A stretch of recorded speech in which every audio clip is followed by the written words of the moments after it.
السلام علیکم ورحمۃ اللہ وبرکاتہ۔ الحمد للہ وحدہ والصلاة والسلام علی من لا نبی بعد، اما بعد،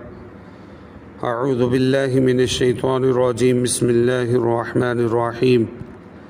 والفجر وليال عشر والشفع والوتر واللیل اذا یسر، صدق اللہ العلی العظیم۔ قابل احترام بزرگوں، عزیز دوستوں، یہ ذی الحجہ کا مہینہ شروع ہونے ہی والا ہے اور 2-4 روز میں ذی الحجہ کی پہلی تاریخ آ رہی ہے۔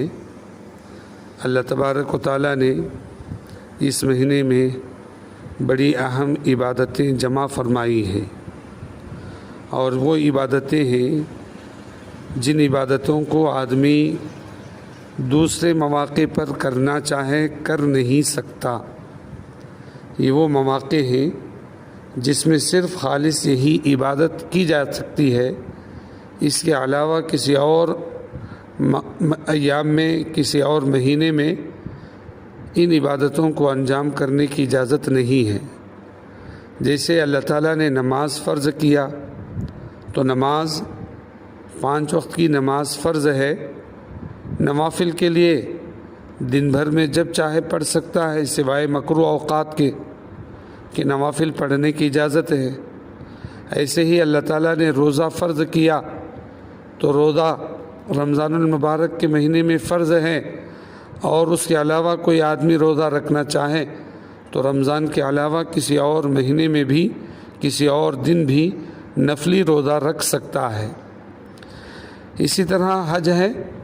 اللہ تبارک و تعالیٰ نے حج کو فرض قرار دیا زندگی میں 1 مرتبہ،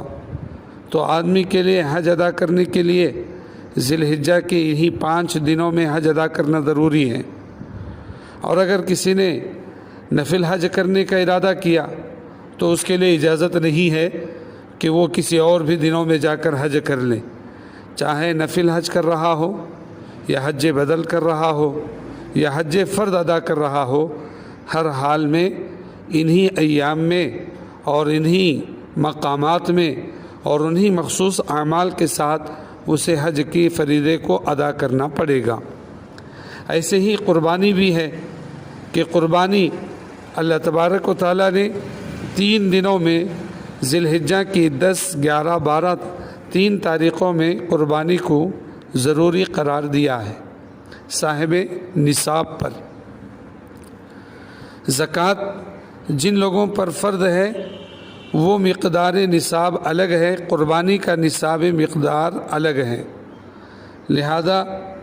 ضروریات اصلیہ سے بچا ہوا ہو یا نہ ہو، لیکن ضرورت سے زائد اس کے پاس مال ہے تو اس آدمی پر کوئی سال گزرنا ضروری نہیں۔ جیسے زکوٰۃ میں سال گزرنا ضروری ہے، یہاں سال گزرنے کی ضرورت نہیں، بلکہ اس پر فوری طور پر کہ آج اس کے پاس کہیں سے مال آیا اور کل عید کا دن ہے اور اس کے پاس اتنا مال ہے جس سے 52.5 تولہ چاندی خریدی جا سکتی ہو، اس آدمی پر قربانی واجب ہے۔ تو لہذا قربانی اللہ تبارک و تعالیٰ کا ایک فریضہ ہے اور اللہ تعالیٰ کی طرف سے ایک حکم ہے، اور اس فریضے کو ادا کرنے میں بھی پورے سال میں یہی 3 دن ہیں جن میں اس فریضے کی ادائیگی ہوتی ہے۔ اس کے علاوہ اگر کوئی آدمی نفلی قربانی کرنا چاہے تو وہ نفلی قربانی کرنے کی اور دنوں میں بھی اس کی اجازت نہیں ہے۔ اگر کوئی آدمی اپنی طرف سے قربانی دے رہا ہو جو کہ واجب ہے، یا اپنے بچوں کی طرف سے یا اپنے مرحومین کی طرف سے یا سرکار دو عالم جناب محمد رسول اللہ صلی اللہ علیہ وسلم کی جانب سے قربانی دینے کا ارادہ کرتا ہو، تب بھی اس کے لیے انہی 3 دنوں میں قربانی دینا ضروری ہے۔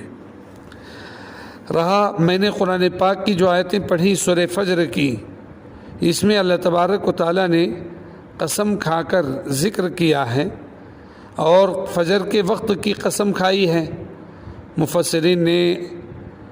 اس کے بارے میں بڑی تفصیلی بحث فرمائی ہے۔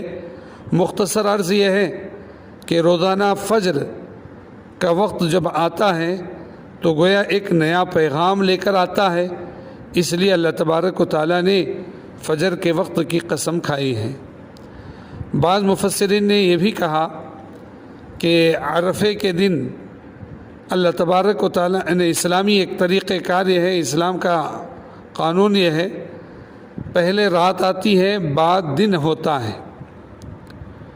تو ذی الحجہ کی 10ویں تاریخ کا جو دن ہے وہ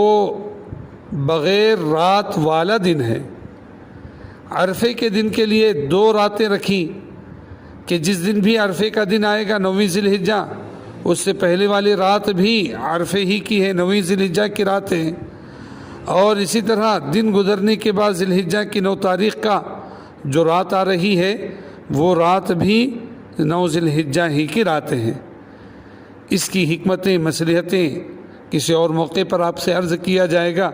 بہرحال مختصر یہ ہے کہ ذی الحجہ کی 9 تاریخ کے لیے 2 راتیں ہیں اور ذی الحجہ کی 10 تاریخ کے لیے کوئی رات نہیں ہے، اسی لیے اس دن کی فجر کا اہمیت والا وقت تھا، اس وجہ سے اللہ تعالیٰ نے قسم کھا کر ذکر فرمایا۔ رئیس المفسرین حضرت عبداللہ ابن عباس رضی اللہ عنہ کی یہ رائے۔ اسی طرح اللہ تعالیٰ نے ولیال العشر کہا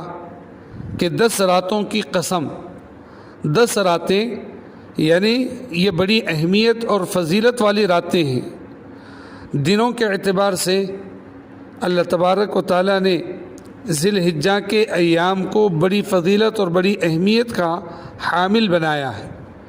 کہ ان 10 دنوں میں ذی الحجہ کے شروع کے 9 دن روزہ رکھنے میں بھی اجر و ثواب ہے، ذکر و اذکار کی کثرت کرنے کا حکم دیا گیا ہے، اور پھر اس میں تکبیر، تحمید، تہلیل کثرت سے بجا لانے کا حکم دیا گیا ہے، اور اللہ تبارک و تعالیٰ نے ان ایام میں صدقہ خیرات کرنے کی ترغیب دی ہے، اور اس میں عبادت کرنے کا اجر و ثواب بہت زیادہ رکھا ہے۔ جس طریقے سے رمضان المبارک میں شب قدر کی تلاش کے لیے آخری عشرے کا حکم دیا اور پھر اس کی بھی تاخیراتوں میں حکم دیا، اور وہ بھی شب قدر متعین نہیں ہے، لیکن ذی الحجہ کی پہلی تاریخ سے لے کر 9 تاریخ تک یہ گویا پہلا عشرہ جس میں عبادت کرنے پر شب قدر کی عبادت کا اجر و ثواب رکھا گیا ہے، لہذا اس اعتبار سے بھی یہ ایام بڑے اہمیت کے حامل ہیں، لہذا ان ایام میں دن میں روزہ بھی رکھا جائے اور رات میں عبادت میں وقت گزارا جائے، اور دوسرے روزہ رکھنا کوئی فرض یا واجب نہیں ہے، نفل ہے، مستحب ہے، رکھنے پر اجر و ثواب ہے، لہذا آنے والا ذی الحجہ کا پہلا عشرہ اس کو اپنے لیے قیمتی اور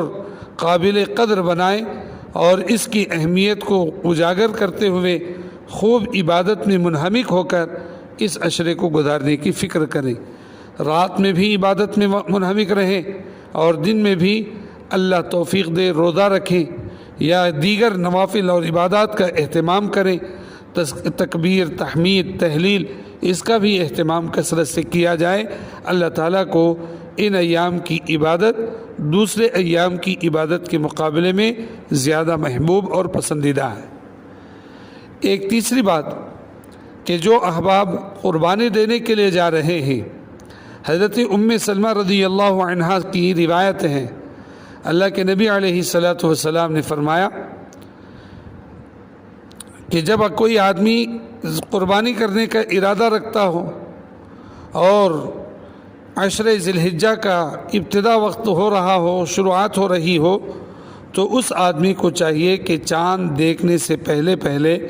اپنے بال، ناخن، جو غیر ضروری بال وغیرہ ان کو کاٹ کر صاف کر لے۔ چاند دیکھنے کے بعد سے لے کر اپنی قربانی ہونے تک، چاہے پہلے دن ہو یا دوسرے دن ہو یا تیسرے دن ہو، اپنی قربانی کے ہونے تک اپنے بال، ناخن وغیرہ نہ کاٹے، اور یہ حکم بھی استحباب پر مبنی ہے، کوئی فرض یا واجب نہیں ہے، مستحب والا عمل ہے، لہذا اس عمل کو بھی اہتمام سے کرنا چاہیے تاکہ اجر پائیں، ثواب حاصل ہو۔ اس کی ریزن بہت سارے لوگ پوچھتے ہیں کہ وجہ کیا ہے، حکمت کیا ہے۔ حکمت ہزاروں احکام کی ہزاروں حکمتیں ہیں، اللہ تعالیٰ کو خوب اس کا علم ہے اور اللہ خوب جانتا ہے، لیکن حضرات علماء نے اس کی ایک حکمت یہ لکھی ہے۔ حضرت مفتی تقی عثمانی صاحب دامت برکاتہم نے جیسے اپنی پند و نصائح میں ذکر کیا ہے کہ اس کی حکمت یہ ہے کہ آدمی حج پر جو گیا ہوا ہے وہ احرام کی حالت میں ہوتا ہے، تو احرام کی حالت میں رہنے والا پابندیوں میں عائد ہوتا ہے کہ احرام کی حالت میں بال نہیں کاٹ سکتا، ناخن نہیں کاٹ سکتا، اور میل کچیل دور نہیں کر سکتا۔ پراگندہ رہنا اللہ کو زیادہ محبوب اور پسندیدہ عمل ہے۔ اسی طریقے سے کہ یہاں جن لوگوں نے حج نہیں کرنے کے لیے گئے لیکن اپنے مقام میں قربانی دینے والے ہیں، ان کے لیے بھی حاجیوں جیسی مشابہت اختیار کرنے میں یہ حکم دیا گیا اور اس بات کا اہتمام کرنے کا حکم دیا کہ تم اپنی جگہ پر رہتے ہوئے حاجیوں کی مشابہت اختیار کرو۔ اللہ تعالیٰ کی ذات سے امید ہے کہ جو رحمتیں، جو برکتیں حاجی پر اللہ تبارک و تعالیٰ نازل فرماتے ہیں، اس کی مشابہت کی وجہ سے اللہ تعالیٰ ہم پر بھی وہ برکتیں و رحمتیں نازل فرمائے۔ اس لیے ان باتوں کا اہتمام کرنا چاہیے۔ خلاصے کے طور پر میں عرض کروں کہ ایک تو رمضان ذی الحجہ کا چاند نظر آنے ہی والا ہے، اس سے پہلے جن لوگوں کے ذمے قربانی واجب ہے وہ احباب اس بات کا اہتمام کریں کہ اپنے بال ناخن وغیرہ کاٹ لیں اور غیر ضروری بالوں کی صفائی کر لیں، اس کا اہتمام کریں۔ چاند دیکھنے سے پہلے ایک دن اس کی تیاری ہو، اور چاند دیکھنے کے بعد سے لے کر اپنی قربانی ہونے تک اس سے اپنے آپ کو اہتمام کے ساتھ ان چیزوں سے باز رکھنے کی فکر کریں، اور یہ حکم امر استحباب پر ہے، کوئی لازم اور فرض یا واجب نہیں ہے۔ دوسرا، ذی الحجہ کی پہلی تاریخ سے 9ویں تاریخ تک روزہ رکھنے کا حکم دیا گیا، لہذا روزہ رکھنے کا اہتمام کریں۔ خصوصاً عرفے کے دن روزہ رکھنے کا غیر حاجی کے لیے، حاجی کے علاوہ تمام لوگوں کے لیے یہ ضروری قرار دیا کہ عرفے کے دن کی بڑی فضیلتیں رکھی روزہ رکھنے کی، خاص طور سے عرفے کے دن بھی ہو اللہ نے توفیق دے تو روزہ رکھیں، لیکن اس بات کا دھیان رہے کہ یہ روزے نفل ہیں، مستحب ہیں، کوئی لازم اور فرض یا واجب نہیں ہے۔ اسی طریقے سے ان کی راتوں میں ذی الحجہ کی پہلی تاریخ سے لے کر عید کے دن تک کی تمام تاریخوں میں خوب اہتمام کے ساتھ عبادت میں وقت گزاریں، گناہوں سے اپنے آپ کو بچائے رکھیں۔ عشر ذی الحجہ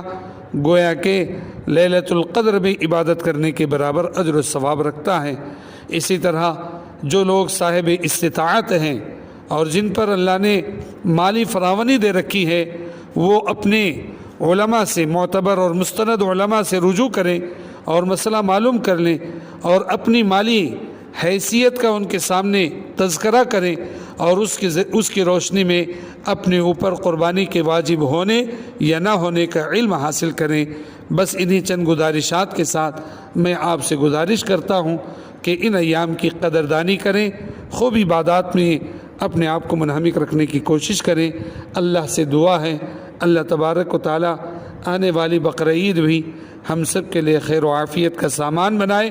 چین، سکون، راحت اور اطمینان کے ساتھ عید کے ایام کو گزارنے کی توفیق عطا فرمائے، اور پھر ان ایام میں ہونے والی قربانی کو بھی پرسکون ماحول میں انجام دینے کی توفیق عطا فرمائے۔ آمین۔ وآخر دعوانا الحمدللہ۔